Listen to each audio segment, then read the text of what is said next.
한국 남자 만나서 임신했는데 연락 끊겼대. 한국 남자들이 다 그렇지 뭐. 폴란드 남부의 한 자동차 부품 공장. 수많은 동료들이 한 여성을 향해 차가운 시선을 보냅니다. 한국 남자와 연애 중이라는 이유만으로 그녀는 수많은 조롱을 받으며 왕따의 표적이 되었는데요. 포기해. 이래서 얼굴만 믿고 설치는 애들이 제일 꼴 보기 싫어. 끝도 없는 비난과 멸시가 쏟아지던 그때 갑자기 공장 문이 열리며 한 남자가 들어왔습니다. 그리고 믿기 힘든 일이 모두가 보는 앞에서 펼쳐졌습니다. 그는 그녀의 작업복 앞치마를 모두 벗겼습니다. 그 순간 조롱 소리로 가득했던 공장 전체가 정적으로 멈춰섰습니다. 과연 이 여성에게는 어떤 일이 있었던 걸까요? 그리고 그 남자는 왜 그녀의 앞치마를 벗겼던 걸까요?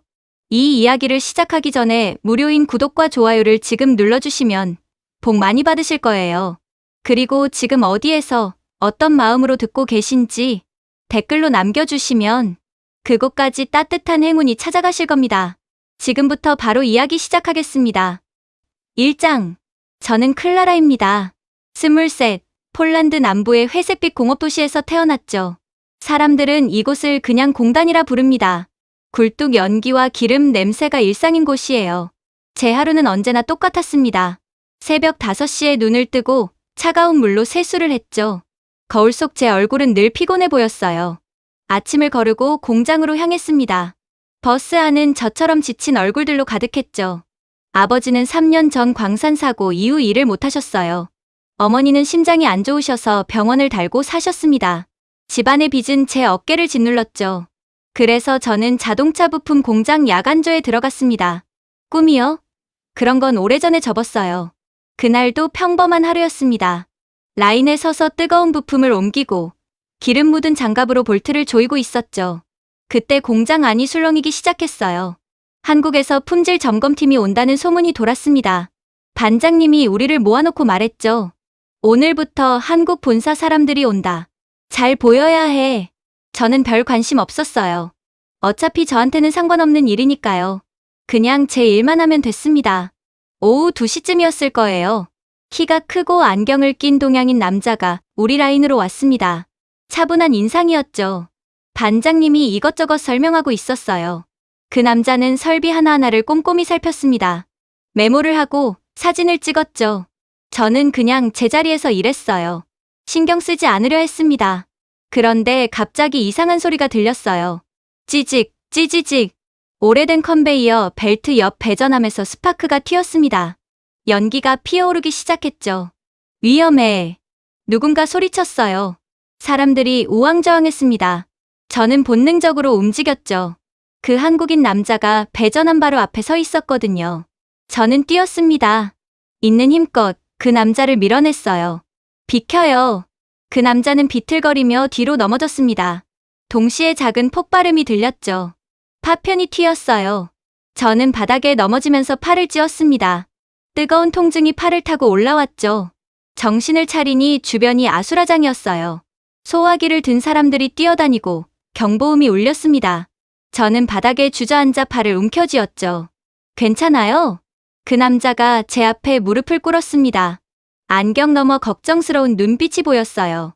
저는 괜찮은데 당신은요? 당신이 나를 구했어요. 고맙습니다. 그 남자의 목소리는 차분했지만 떨리고 있었어요. 저는 고개를 저었습니다. 그냥 반사적으로 한 거예요. 반장님이 달려왔습니다. 클라라, 병원 가야겠어. 피가 나고 있어. 팔을 보니 정말 피가 흐르고 있었죠. 그리 깊지 않았지만 상처가 제법 컸습니다. 그 남자가 말했어요. 제가 데려다 드릴게요. 제 책임이니까요. 아니에요. 괜찮습니다. 아까 저 아니었으면 크게 다칠 뻔했대요. 제발 병원 가는 거 도와주세요. 저는 결국 고개를 끄덕였습니다. 거절할 힘도 없었죠. 병원 가는 차 안에서 그 남자가 자기소개를 했어요. 강민준이라고 합니다. 한국에서 왔어요. 클라라예요. 한 번 받은 목숨은 꼭 갚습니다. 오늘 정말 고마워요. 그 말이 이상하게 제 가슴에 남았습니다. 진심이 느껴졌거든요. 병원에서 치료를 받고 나왔을 때 민준 씨가 근처 카페로 저를 데려갔어요. 핫초코를 시켜주더군요. 따뜻한 거 마셔요. 놀랐을 텐데 컵을 쥔 제 손이 떨리고 있었습니다. 사실 무서웠거든요. 조금만 늦었어도 큰일 날 뻔했으니까요. 겁났죠? 민준 씨가 조용히 물었어요. 저는 고개를 끄덕였습니다. 네, 무서웠어요. 근데 그냥 몸이 먼저 움직였어요. 용감했어요. 아니에요. 그냥 당연한 거죠. 우리는 한동안 말없이 앉아 있었습니다. 이상하게 불편하지 않았어요. 오히려 편안했죠. 그날 이후 민준 씨는 자주 우리 라인에 왔습니다. 점검 때문이라고 했지만 저는 알 수 있었어요. 제게 말을 걸려고 온다는 걸요. 주말에 시간 있어요? 일주일쯤 지났을 때 민준 씨가 물었습니다. 왜요? 이 도시 잘 모르거든요. 안내 좀 해주면 안 될까요? 가이드비 드릴게요. 저는 잠깐 망설였어요. 하지만 돈이 필요했습니다. 좋아요. 토요일 아침, 우리는 공단밖 작은 재래시장에서 만났죠. 민준 씨는 청바지에 점퍼를 입고 있었어요. 처음 봤을 때보다 훨씬 편해 보였습니다. 여기 빵이 맛있어요. 저는 시장 안 작은 빵집을 가리켰죠. 민준 씨는 제 말대로 빵을 샀습니다. 우리는 걸으며 빵을 먹었어요. 이 도시에서 계속 살았어요? 네. 태어나서 지금껏이요. 힘들지 않아요? 힘들죠. 근데 선택권이 없었어요. 민준 씨는 아무 말 하지 않았습니다. 그냥 고개를 끄덕였죠. 우리는 언덕 위 오래된 교회에 갔어요. 거기서 도시 전체가 내려다 보였습니다. 회색빛 건물들과 굴뚝 연기가 보였죠. 저기 저 공장에서 일해요. 제가 손가락으로 가리키자 민준 씨가 따라봤습니다. 매일 저걸 보면서 출근하는구나. 네, 별로 보고 싶은 풍경은 아니에요. 꿈은 뭐였어요? 원래는요. 갑작스러운 질문이었습니다. 저는 잠시 말을 잃었죠. 디자이너요. 그림 그리는 거 좋아했어요. 옷이나 가방 같은 거 디자인하고 싶었죠. 지금도 그림 그려요? 아니요. 시간도 없고 의미도 없어요. 왜 의미가 없어요? 저 같은 사람이 무슨 꿈이에요? 현실이 중요하죠. 민준 씨가 저를 바라봤습니다. 슬픈 눈빛이었어요. 언젠가 다시 그릴 수 있을 거예요. 그럴까요? 네, 꼭요. 눈이 내리기 시작했습니다. 하얀 눈송이들이 우리 주변에 내려앉았죠. 민준 씨가 말했어요. 저도 과거가 있어요. 무슨요? 장거리 연애했었어요. 2년 동안이요. 저는 그 말에 귀를 기울였습니다. 근데 배신당했어요. 그 사람이 다른 사람을 만나고 있었죠. 저는 전혀 몰랐어요. 힘들었겠네요. 네. 그래서 한동안은 멀리 떨어져 있는 사랑은 오래 못 간다고 생각했어요. 제 가슴이 이상하게 뛰었습니다. 왜 민준 씨가 갑자기 이런 얘기를 하는지 알 것 같았거든요. 그래도 해보는 사람이 있으니까 그 이야기가 존재하는 거 아닐까요? 제가 조심스럽게 말했죠. 민준 씨가 미소 지었습니다. 그럴 수도 있겠네요. 우리는 천천히 언덕을 내려왔어요. 눈은 계속 내렸습니다. 다음 주말에도, 그 다음 주말에도 우리는 만났죠. 공원을 산책하고 카페에서 이야기했습니다. 민준 씨는 한국 이야기를 들려줬어요.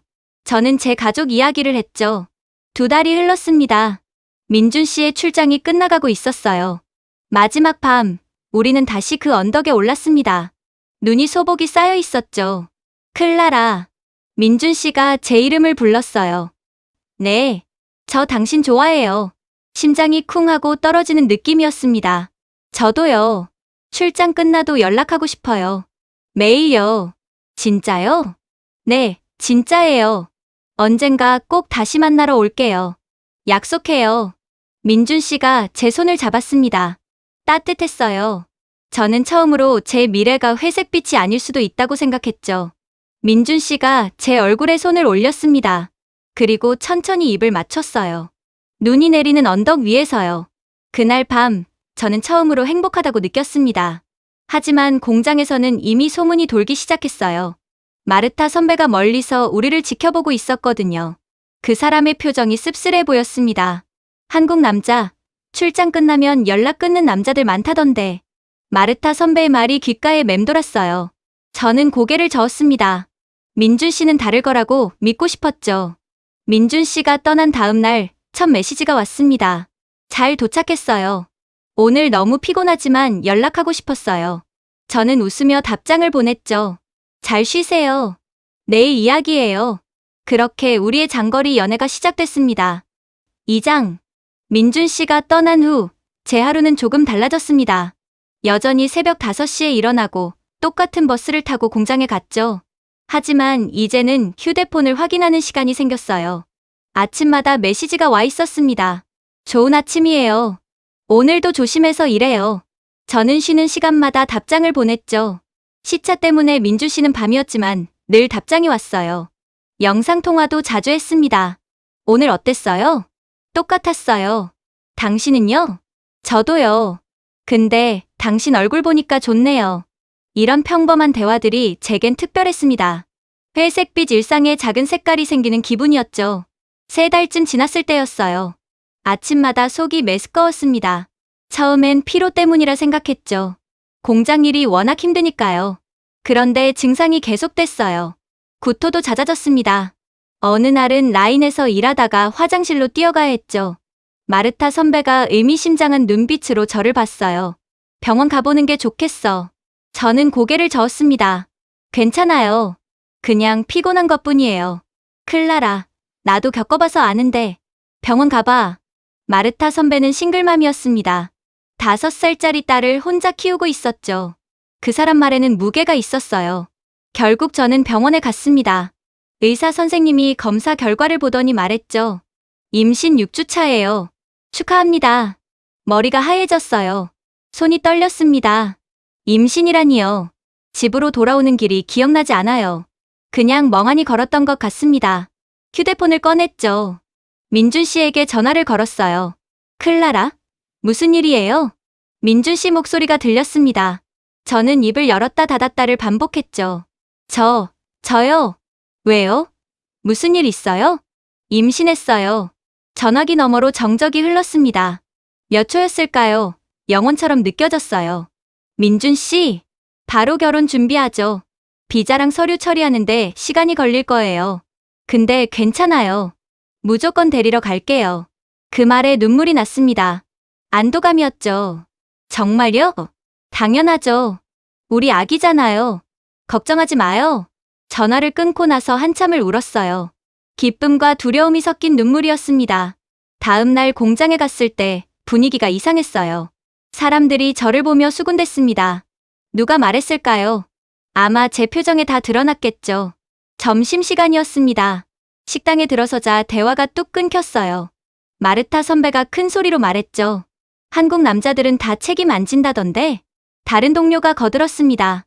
맞아. 내 사촌 친구도 그랬대. 한국 남자 만나서 임신했는데 연락 끊겼대. 불쌍하게. 저는 밥을 먹으려 했지만 목이 메었어요. 숟가락을 들 수가 없었습니다. 반장님이 지나가다 말했어요. 러시아 여자 하나 알아. 한국 남자 만나서 애 낳았는데 버림받았지. 혼자 애 키우다가 결국 애를 입양 보냈대. 그 말이 제 가슴에 비수처럼 꽂혔습니다. 저는 자리에서 일어났죠. 화장실로 뛰어가서 구토했어요. 거울을 봤습니다. 창백한 얼굴에 눈은 충혈돼 있었죠. 무서웠어요. 정말로 민준 씨가 책임을 질까요? 아니면 다들 말하는 대로 떠날까요? 휴대폰에 민준 씨 메시지가 와 있었습니다. 서류 준비하고 있어요. 조금만 기다려요. 사랑해요. 저는 그 메시지를 몇 번이고 읽었습니다. 믿고 싶었어요. 하지만 공장에서의 일들은 점점 심해졌죠. 어느 날은 제 작업용 장갑이 사라졌어요. 찾을 수가 없었습니다. 클라라, 장갑 없이 일할 거야? 반장님이 재촉했어요. 저는 할 수 없이 맨손으로 뜨거운 부품을 옮겼습니다. 손에 화상을 입었죠. 물집이 잡혔어요. 의무실에서 치료를 받는데 간호사가 한숨을 쉬었습니다. 조심해야지. 임신부잖아. 장갑을 누가 숨긴 것 같아요. 증거 있어? 아니요. 그럼 어쩔 수 없지. 또 다른 날은 작업장 바닥에 기름이 쏟아져 있었어요. 평소 같으면 바로 닦았을 텐데 그날은 그냥 놔뒀더군요. 저는 그걸 보지 못했습니다. 미끄러졌죠. 넘어지면서 본능적으로 배를 감쌌어요. 손으로 바닥을 짚었습니다. 손바닥이 찢어졌죠. 괜찮아요? 누군가 물었지만 진심은 아니었어요. 목소리에서 느껴졌습니다. 저는 일어나 다시 일했습니다. 참을 수밖에 없었죠. 점심시간마다 혼자였어요. 구석자리에 앉아 밥을 먹었습니다. 사람들은 저를 피했죠. 아니, 일부러 외면했어요. 저 애 불쌍하긴 한데 자기가 조심했어야지. 맞아. 외국 남자 만나서 애 가지면 어떡해. 귓속말이 다 들렸습니다. 저는 참았어요. 울지 않으려 애썼죠. 그러던 어느 날이었어요. 제 휴대폰에 낯선 번호로 문자가 왔습니다. 그 아이 진짜 아빠 맞아. 소개팅했던 남자랑은 어떻게 됐어? 심장이 쿵 내려앉았어요. 누가 보낸 걸까요? 사실 저는 민준 씨 만나기 전에 소개팅을 2번 나간 적이 있었습니다. 어머니가 강요하셔서요. 하지만 둘 다 5분도 안 앉아 있었어요. 죄송해요. 좋아하는 사람이 있어요. 그렇게 말하고 나왔죠. 연락도 안 했습니다. 그런데 지금 누군가 그 일을 들춰내고 있었어요. 또 다른 문자가 왔습니다. 예전 남자 아직도 만나고 있다던데. 거짓말이었습니다. 완전히 꾸며낸 얘기였죠. 저는 손이 떨렸어요. 이 문자를 민준 씨가 보면 어떻게 될까요? 휴대폰을 가방 깊숙이 넣었습니다. 보고 싶지 않았어요. 그날 밤 민준 씨와 영상통화를 했습니다. 얼굴이 안 좋아 보여요. 괜찮아요? 네, 그냥 피곤해요. 무리하지 마요. 곧 갈게요. 언제쯤요? 1달 정도 더 걸릴 것 같아요. 비자 절차가 생각보다 복잡해요. 1달이요. 그때까지 버틸 수 있을까요? 클라라, 나 믿어요? 민준 씨가 갑자기 물었습니다. 네, 그럼 걱정하지 마요. 꼭 데리러 갈게요. 저는 고개를 끄덕였죠. 하지만 마음 한구석이 불안했어요. 다음 날도, 그 다음 날도 문자는 계속 왔습니다. 한국 남자들은 결국 도망간다던데. 혼자 애 키우게 될 거야. 지금이라도 다른 선택해. 저는 문자를 삭제했어요. 하지만 그 말들이 머릿속에서 지워지지 않았습니다. 공장에서는 왕따가 더 심해졌죠. 제자리 옆에 아무도 앉지 않았어요.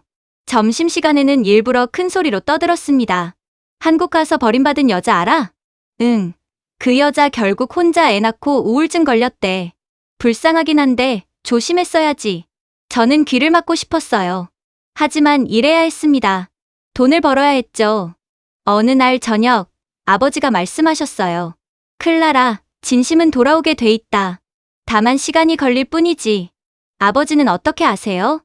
나도 내 어머니 만날 때 그랬으니까. 다들 반대했어. 근데 우린 지금 여기 있잖니. 그 말이 조금 위로가 됐습니다. 하지만 불안은 가시지 않았어요. 민준 씨는 여전히 매일 연락했습니다. 서류 진행 상황을 알려줬죠. 아기 이름도 같이 고민했어요. 남자아이면 뭐가 좋을까요? 당신이 정해요.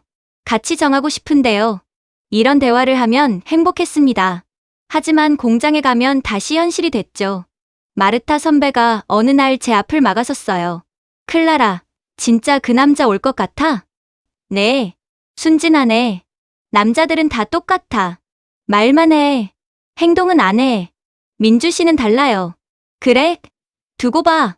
1달 뒤에도 같은 말 할 수 있을지. 마르타 선배의 눈빛이 차갑게 느껴졌습니다. 왜 저를 이렇게 미워하는 걸까요?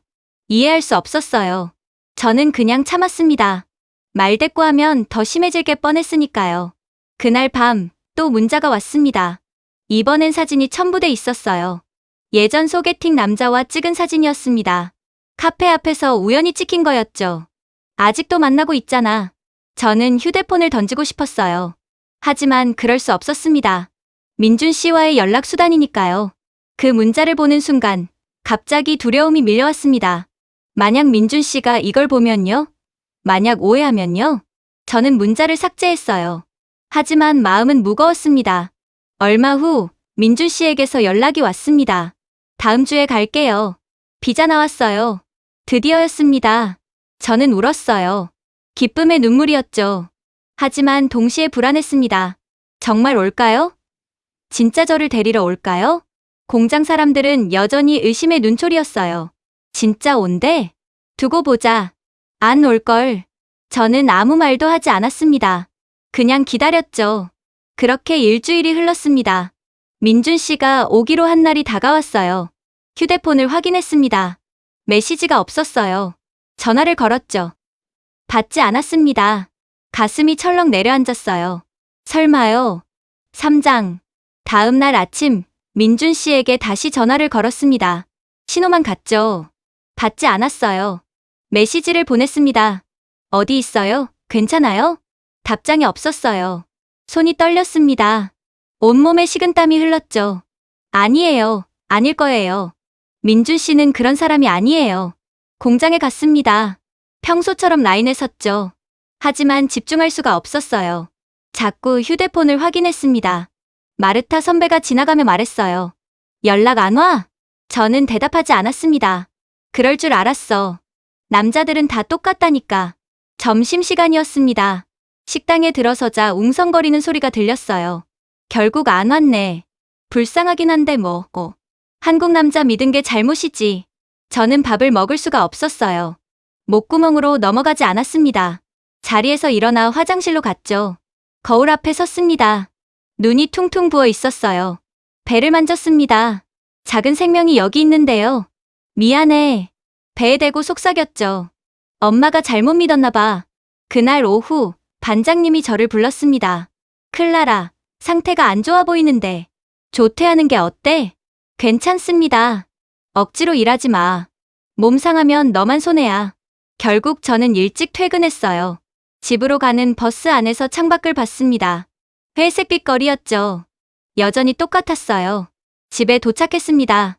어머니가 거실에 계셨어요. 일찍 왔네? 네. 그 사람은? 모르겠어요. 연락이 안 돼요. 어머니는 아무 말씀하지 않으셨습니다. 그냥 한숨만 쉬셨죠. 저는 방으로 들어가 침대에 누웠어요. 천장을 봤습니다. 눈물이 흘렀죠. 왜요? 왜 연락이 없는 거예요? 휴대폰을 또 확인했습니다. 여전히 아무것도 없었어요. 그때 문자가 왔습니다. 낯선 번호였죠. 그 남자 호텔 체크아웃했대. 공항 갔을걸. 심장이 멎는 줄 알았어요. 호텔 체크아웃이요? 공항이요? 저는 벌떡 일어났습니다. 휴대폰을 꽉 쥐었죠. 아니에요. 아닐 거예요. 하지만 머릿속에서는 공장 사람들의 말이 맴돌았어요. 한국 남자들은 책임 안 진다. 출장 끝나면 연락 끊는다. 결국 도망간다. 저는 소파에 주저앉았습니다. 힘이 빠졌어요. 아버지가 퇴근하셨습니다. 제 모습을 보시더니 옆에 앉으셨죠. 무슨 일이야? 민준 씨가요. 연락이 안 돼요. 호텔도 체크아웃했대요. 아버지는 한참 말이 없으셨습니다. 그러다 말씀하셨어요. 클라라, 진심은 돌아오게 돼 있다. 다만 시간이 걸릴 뿐이지. 아버지, 전 이제 못 믿겠어요. 기다려봐. 조금만. 하지만 저는 믿을 수 없었어요. 모든 게 무너지는 기분이었습니다. 다음 날도 연락이 없었어요. 그 다음 날도요. 공장에서는 대놓고 비웃었습니다. 역시 그랬지? 한국 가서 버림받은 가난한 여자. 애는 어떻게 할 거야? 저는 참았어요. 울지 않으려 애썼습니다. 하지만 쉬는 시간마다 화장실에 가서 울었죠. 일주일이 지났습니다. 민준 씨는 여전히 연락이 없었어요. 저는 포기하기 시작했습니다. 혼자 아이를 키워야 한다고 생각했죠. 공장을 그만둘 수도 없었어요. 돈이 필요했으니까요. 그날은 점심시간이었습니다. 저는 구석자리에 앉아 밥을 먹고 있었어요. 마르타 선배와 동료들이 제 옆 테이블에 앉았습니다. 한국 남자는 다 그렇다니까. 애만 남겨두고 갔지? 불쌍하긴 한데 자기가 조심했어야지. 저는 숟가락을 내려놨어요. 더 이상 참을 수가 없었습니다. 눈물이 흘렀죠. 그때였어요. 식당 문이 열렸습니다. 민준 씨가 들어왔어요. 시간이 멈춘 것 같았습니다. 모든 사람이 그를 쳐다봤죠. 민준 씨는 지쳐 보였어요. 눈 밑에 다크서클이 있었고 옷도 구겨져 있었습니다. 하지만 눈빛은 확고했죠. 그는 곧장 제게 걸어왔어요. 클라라. 목소리가 떨리고 있었습니다. 저는 일어섰어요. 믿을 수가 없었습니다. 왜 연락 안 했어요? 미안해요. 설명할게요. 반장님이 다가왔습니다. 여기는 외부인이 함부로 들어올 수 없는데요. 민준 씨가 반장님을 봤어요. 죄송합니다. 하지만 꼭 해야 할 일이 있어서요. 민준 씨는 가방에서 서류 봉투를 꺼냈습니다. 반장님께 건넸죠. 이 사람, 오늘부로 여기서 그만두게 해주십시오. 반장님이 서류를 펼쳤어요. 사직서였습니다. 월급이랑 퇴직금은 제가 정산해서 드리겠습니다. 계좌번호 알려주세요. 식당이 조용해졌습니다. 아무도 말하지 않았어요. 민준 씨가 제 앞에 무릎을 꿇었습니다. 클라라, 미안해요. 연락 못한 거 도대체 어디 있었어요? 당신을 의심했어요. 내가 틀렸어요. 민준 씨의 목소리가 떨렸습니다. 눈에 눈물이 고여 있었죠. 일주일 동안 당신 과거 소개팅 상대들을 만나고 다녔어요. 뭐라고요? 누군가 나한테 문자를 보냈어요. 당신이 다른 남자랑 만나고 있다고요. 나는요, 과거에 배신당한 적이 있어서요. 순간 무너졌어요. 민준 씨가 고개를 숙였습니다. 그래서 확인하러 다녔어요. 당신 엄마한테 연락처 받아서요. 한 명씩 만났어요. 카페에서, 회사 앞에서, 시골 마을까지 갔어요. 저는 말을 잃었습니다. 모두가 같은 말을 했어요. 당신은 처음부터 다른 사람을 사랑한다고 했다고요. 연락도 안 했다고요. 민준 씨가 제 손을 잡았어요. 나는 바보예요. 당신을 못 믿은 게 아니라 내 상처를 못 믿었던 거예요. 정말 미안해요. 눈물이 흘렀습니다. 제 눈에서요. 민준 씨가 일어났습니다. 그리고 제가 입고 있던 기름 묻은 작업 앞치마를 벗겨줬어요. 이 옷은 오늘까지예요. 앞치마가 벗겨지는 순간 뭔가 무거운 게 같이 벗겨지는 기분이었습니다. 이제 내 옆에서 다른 삶을 살아요. 당신이 원하던 삶을요. 민준 씨가 제 얼굴을 감싸 쥐었어요. 미안해요. 늦어서요. 근데 왔어요. 약속했잖아요. 꼭 데리러 온다고요. 저는 울었습니다. 한참을 울었죠. 식당에 있던 모든 사람이 지켜봤어요. 아무도 말하지 않았습니다. 마르타 선배가 눈을 돌렸어요. 다른 사람들도 고개를 숙였죠. 민준 씨가 제 손을 잡았습니다. 가요. 저는 고개를 끄덕였어요. 우리는 식당을 나왔습니다. 공장 복도를 걸었죠. 사람들이 쳐다봤지만 신경 쓰지 않았어요. 공장 정문을 나섰습니다. 바깥은 햇살이 따뜻했어요. 진짜 괜찮아요? 일을 그만둬도요? 민준 씨가 물었습니다. 네, 이제 괜찮아요. 다시는 여기 안 와도 돼요. 알아요. 민준 씨가 제 손을 더 꽉 잡았어요. 한국 가면요. 하고 싶은 거 해요. 그림도 그리고요. 당신 꿈 다시 찾아요. 정말요? 네, 꼭이요. 나는 당신이 행복한 게 제일 중요해요. 우리는 천천히 걸었습니다. 공장에서 멀어졌죠. 뒤돌아봤어요. 회색빛 건물이 보였습니다. 저는 이제 그곳에 속하지 않았어요. 무서워요. 제가 말했습니다. 뭐가요? 새로운 삶이요. 한국이요. 모든 게요. 민준 씨가 멈춰섰어요. 저를 마주 봤습니다. 나도 무서워요. 근데 당신이랑 같이니까 괜찮아요. 그 말에 힘이 났습니다. 미안해요. 의심해서요. 민준 씨가 말했어요. 아니에요. 저도 미안해요. 제대로 설명 못해서요. 이제 됐어요. 우리 다시 시작해요. 네. 우리는 다시 걸었습니다. 버스 정류장으로요. 휴대폰이 울렸어요. 마르타 선배였습니다. 문자가 와 있었죠. 미안해. 내가 그 문자 보낸 거야. 질투했어. 용서해. 저는 휴대폰을 내려다봤습니다. 한참을요. 그리고 답장을 보냈어요. 알았어요. 괜찮아요. 민준 씨가 물었습니다. 누구예요? 그냥 공장 사람이요. 더 이상 중요하지 않았어요. 이제는 앞만 보고 싶었습니다. 버스가 왔어요. 우리는 탔습니다. 창밖으로 공장이 점점 작아졌죠. 저는 민준 씨 어깨에 기댔어요. 고마워요. 뭐가요? 끝까지 와줘서요. 당연한 거예요. 당신이 내 생명 살렸잖아요. 나는 끝까지 갚는 사람이에요. 그 말이 기억났습니다. 첫 만남 때 했던 말이요. 저는 배를 만졌어요. 우리 아기가 있었습니다. 우리 이제 어떻게 돼요? 결혼하고 한국 가고 행복하게 살아요. 그렇게 쉬워요? 쉽진 않겠지만요. 같이니까 할 수 있어요. 저는 웃었습니다. 오랜만에 진짜 웃음이었죠. 버스는 도시를 빠져나갔어요. 언덕이 보였습니다. 눈이 내렸던 그 언덕이요. 저기 가요. 제가 말했습니다. 지금요? 네, 마지막으로요. 우리는 언덕에서 내렸어요. 천천히 올라갔습니다. 꼭대기에 섰죠. 도시 전체가 내려다 보였어요. 여기서 처음 고백했죠. 민준 씨가 말했습니다. 네, 눈 오던 날이요. 오늘은 햇살이 나네요. 맞아요.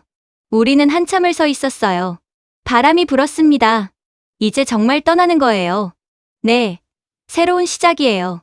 민준 씨가 제 손을 잡았어요. 클라라, 사랑해요. 저도 사랑해요. 우리는 키스했습니다. 햇살 아래에서요. 이제 시작이었어요. 진짜 시작이요. 공장의 회색빛 일상은 끝났습니다. 이제는 새로운 색깔이 기다리고 있었죠. 무섭지만요. 민준 씨가 옆에 있었어요. 그걸로 충분했습니다. 사장, 한국에 도착한 날을 잊을 수가 없어요. 인천공항은 너무 컸습니다. 사람들이 빠르게 움직였죠. 저는 민준 씨 손을 꽉 잡고 따라갔어요. 괜찮아요? 민준 씨가 물었습니다. 네, 그냥 낯설어요. 천천히 익숙해질 거예요. 공항 밖으로 나오자 민준 씨 어머니가 기다리고 계셨어요. 처음 뵙는 거였습니다. 영상통화로만 봤었죠. 어머니, 클라라예요. 제가 인사했습니다. 한국어로요. 몇 달 동안 열심히 공부했거든요. 어머니는 저를 위아래로 훑어보셨어요. 표정이 복잡해 보였습니다. 잘 왔어. 목소리가 차가웠어요. 저는 알 수 있었습니다. 환영받지 못한다는 걸요. 차 안은 조용했습니다. 어머니는 계속 창밖을 보셨죠. 민준 씨는 제 손을 잡아줬어요. 집에 도착했습니다. 작은 아파트였어요. 폴란드 집보다는 훨씬 깨끗했죠. 방은 저쪽이다. 어머니가 가리켰습니다. 감사합니다. 짐 풀고 쉬어. 피곤하겠네. 어머니는 그렇게 말하고 부엌으로 가셨어요. 민준 씨가 미안하다는 표정을 지었습니다. 시간 좀 걸릴 거예요. 어머니가 원래 낯을 가리세요. 알아요. 괜찮아요. 하지만 괜찮지 않았어요. 마음이 무거웠습니다. 다음 날부터 저는 한국 생활에 적응하려 애썼어요. 지하철을 타는 게 제일 어려웠습니다. 노선도가 너무 복잡했죠. 어느 날은 반대 방향 전철을 탔어요. 한참을 가다가 깨달았습니다. 다시 돌아오는데 1시간이 걸렸죠. 마트에서도 실수했어요. 계산할 때 돈을 잘못 냈습니다. 뒤에 줄 선 사람들이 짜증을 냈죠. 빨리 좀. 외국인이에요. 이해해주세요. 누군가 말했지만 분위기는 싸늘했어요. 집에 돌아와 울었습니다. 모든 게 힘들었어요. 어머니는 여전히 차가우셨습니다. 말을 많이 안 하셨죠. 저를 보는 눈빛이 불편했어요. 외국 며느리, 괜찮을까?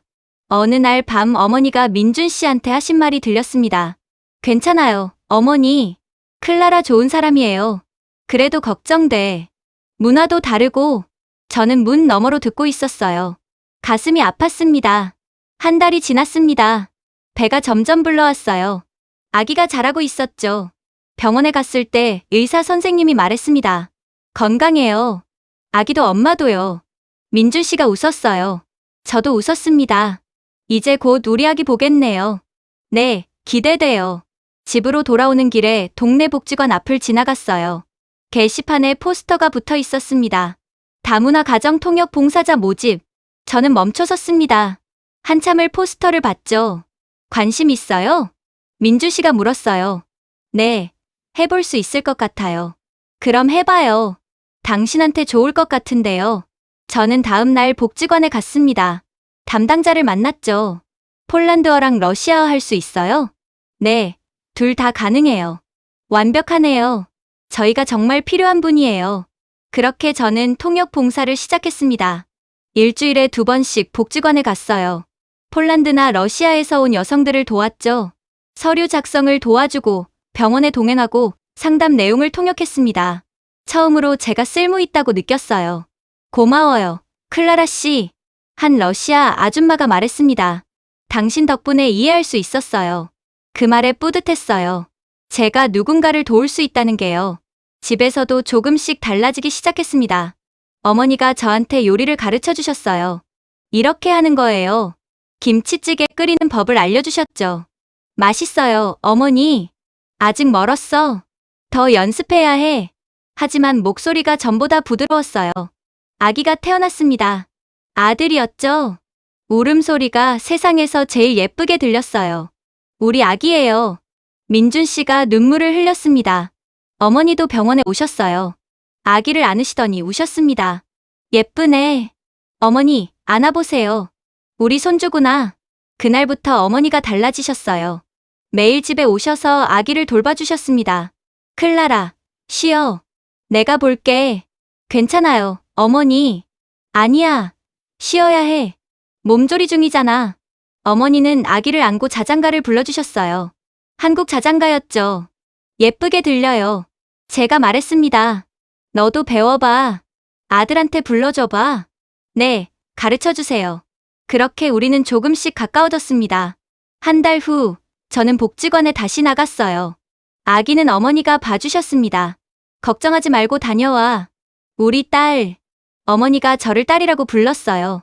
처음이었습니다. 눈물이 날 뻔했죠. 그날, 복지관에 새로운 내담자가 온다는 연락을 받았어요. 폴란드 여성이라고 했습니다. 상담실 문을 열고 들어갔죠. 앉아있는 여자를 보는 순간 숨이 멎었어요. 마르타였습니다. 얼굴에 멍이 들어 있었어요. 입술이 터져 있었죠. 야위어 보였습니다. 마르타도 저를 봤어요. 얼굴이 하얘졌습니다. 클라라. 목소리가 떨렸어요. 저는 자리에 앉았습니다. 심장이 빠르게 뛰었죠. 무슨 일이에요? 마르타가 말을 못했어요. 눈물이 흘렀습니다. 담당 상담사가 설명했어요. 한국 남자랑 결혼해서 왔는데요. 가정폭력 피해자예요. 도망쳐 나온 거예요. 제 머릿속이 복잡해졌습니다. 과거가 떠올랐어요. 기름 묻은 바닥, 숨겨진 장갑, 점심시간의 조롱, 악의적인 문자. 모두 마르타가 한 일이었죠. 클라라 씨, 통역 부탁드려요. 상담사가 말했습니다. 저는 고개를 끄덕였어요. 입을 열었습니다. 무슨 일인지 얘기해봐요. 폴란드어로 말했죠. 마르타가 울면서 말하기 시작했어요. 한국 남자를 만나서 결혼했대요. 처음엔 좋았다고 했습니다. 그런데 한국 와서 달라졌다고요. 폭언이 시작됐어요. 그리고 폭력이요. 돈도 안 주고 밖에 나가지 못하게 했대요. 친구도 못 만나게 하고요. 도망쳐 나왔어요. 더 이상 못 참겠어서요. 마르타의 목소리가 떨렸어요. 저는 통역했습니다. 담담하게요. 감정을 넣지 않으려 애썼죠. 상담이 끝났어요. 상담사가 나갔습니다. 방에는 우리 둘만 남았죠. 마르타가 고개를 들었어요. 미안해. 뭐가요? 그때의 일. 공장에서. 저는 대답하지 않았습니다. 나도 그때 너무 외로웠어. 혼자 애 키우면서. 너가 행복해 보이는 게 질투났어. 마르타가 울었어요. 그래서 괴롭혔어. 너한테 정말 미안해. 저는 창밖을 봤습니다. 한참을요. 점심시간에 제 자리 옆으로 옮겨 앉던 그날들 아직 기억해요. 미안해. 그때 진짜 힘들었어요. 매일 울었어요. 알아. 미안해. 저는 마르타를 봤습니다. 지금 마르타는 예전의 제 모습 같았어요. 혼자 두려움에 떨고 있었죠. 당신이 저를 괴롭혔던 사람인 건 변하지 않아요. 마르타가 고개를 숙였어요. 하지만 지금 당신이 도움이 필요한 사람인 것도 사실이에요. 마르타가 저를 봤습니다. 도와줄 거니? 네, 도와줄게요. 왜? 내가 그렇게 못되게 굴었는데 제가 도움받았으니까요. 이제 제가 도울 차례예요. 눈물이 마르타 뺨을 타고 흘렀습니다. 저는 서류를 꺼냈어요. 절차를 설명했죠. 보호시설 연결해줄게요. 병원도 가야 해요. 법률 상담도 받아야 하고요. 고마워. 괜찮아요. 제 일이니까요. 다음 주에도 마르타가 왔어요.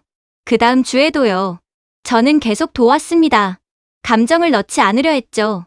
그냥 프로로서 일했어요. 하지만 조금씩 마음이 풀렸습니다. 마르타도 달라졌어요. 멍이 아물고 얼굴에 생기가 돌았죠. 클라라, 고마워. 너 아니었으면 어떻게 했을지 몰라. 누구라도 도왔을 거예요. 아니, 너니까 더 고마운 거야. 마르타가 이력서를 들고 왔어요. 일자리 찾고 있어. 너처럼 통역하고 싶어.